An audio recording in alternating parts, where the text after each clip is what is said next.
آن اسکرین. این قسمت باربی، ساخته گرتا گرویگ، محصول سال 2023.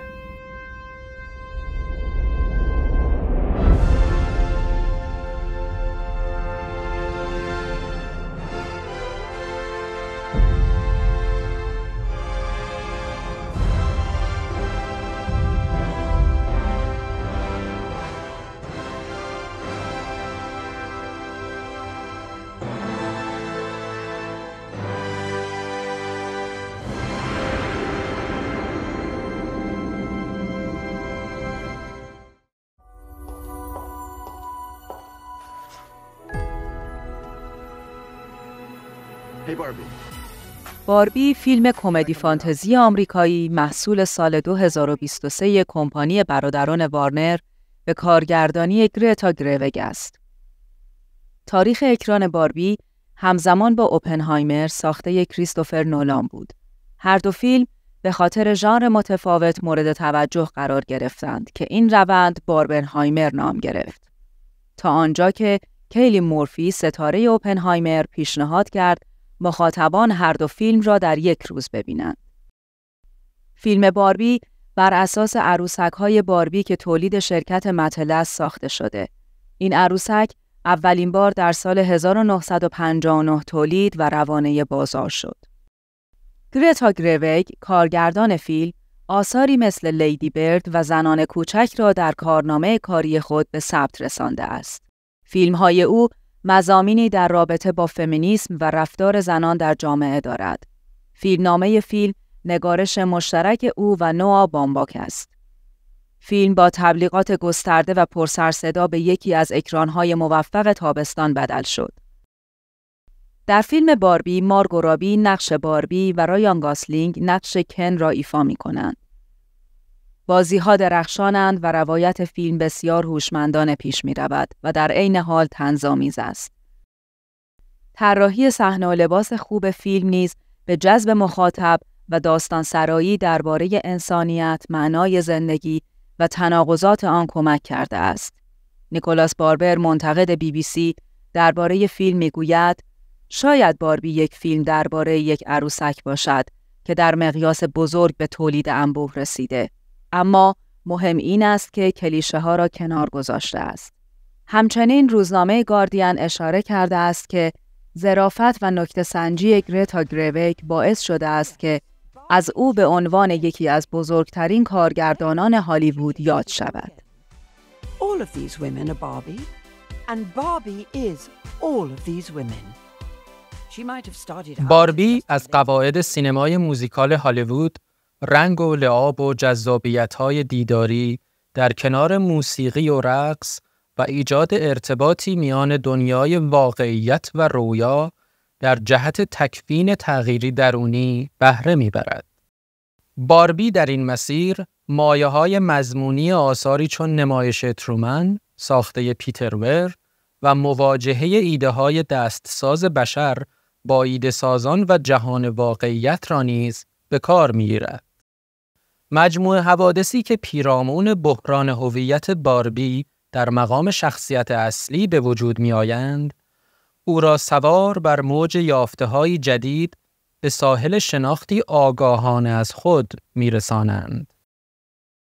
در این مسیر مفاهیمی چون فرهنگ متمرکز بر جنسیت، مصرفگرایی، بهره‌کشی جنسیتی و نگرش‌های متأثر از فمینیسم وجهی آشکار می‌یابند. عروسک باربی محصول شرکت متل بیش از نیم قرن سمبل بازی‌ها و لذت‌های دخترانه بوده و عقاید و نظریات کلیشه‌ای را بر محور زنانگی تعریف کرده است. باربی کلیشه‌ای که نشانه زیبایی، جذابیت و اغواگری زنانه است، در کنار باربی‌های دیگری که برچسب موقعیت‌های شغلی چون رئیس جمهور، ورزشکار، پرستار و غیره را بر خود دارند، در جهان واقعیت ساخته شدند و در جهان رویا در سرزمین باربی زندگی می‌کنند. در سرزمین باربی کنترل همه چیز در دستان زنان است و عروسک‌های مردانه تحت عنوان کن تنها حضوری حاشیه‌ای دارند.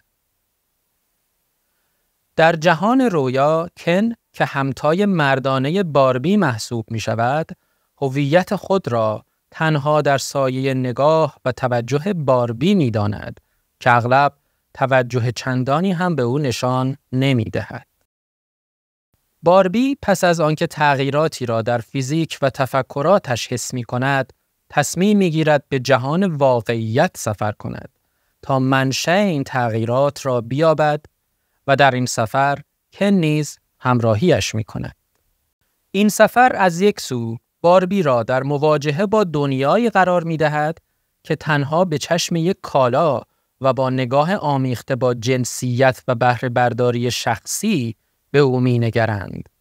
دنیایی که نسل نوجوانش نه تنها او را به عنوان سمبل زیبایی و جذابیت نمی پذیرد، بلکه به واسطه ارائه تصویری بی‌نقص، کمال محور و جنسیت زده او را مدت هاست کنار گذاشتند.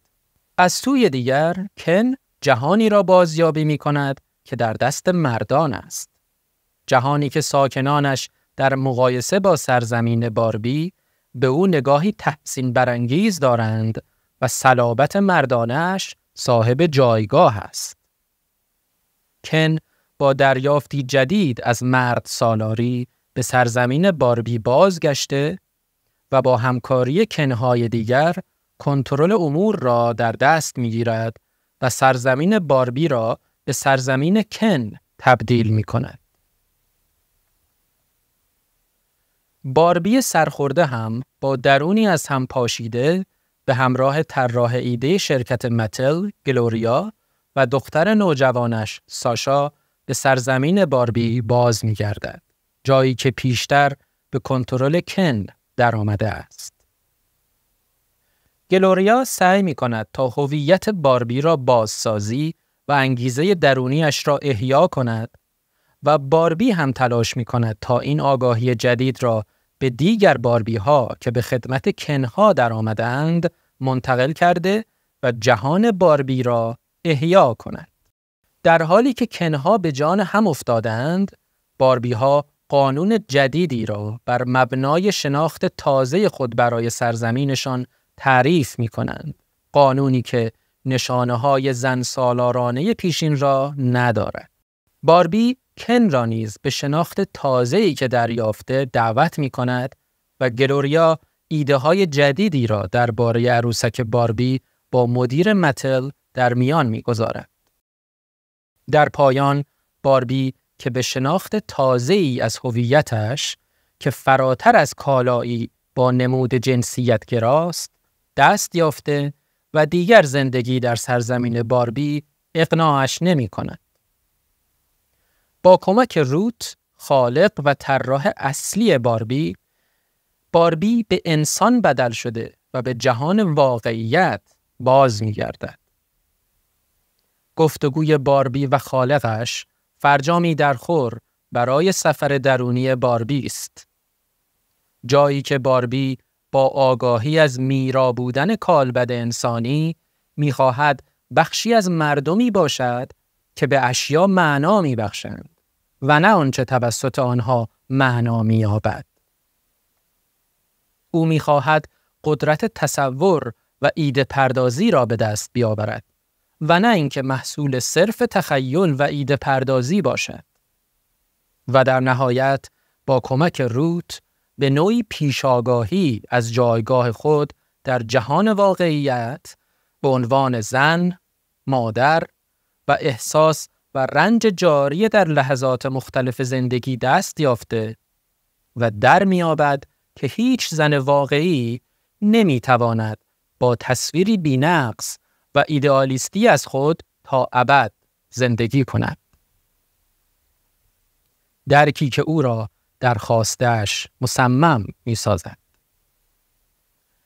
گرتا گرویگ در باربی مسیری را که با لیدی برد و زنان کوچک نمود آشکارتری یافت ادامه می‌دهد و این بار از دریچه چشمان عروسکی که سالهاست سمبل زنانگی بوده مفهومی قابل تأمل از زن و احساسات جاری در پیرامونش را بازیابی می‌کند.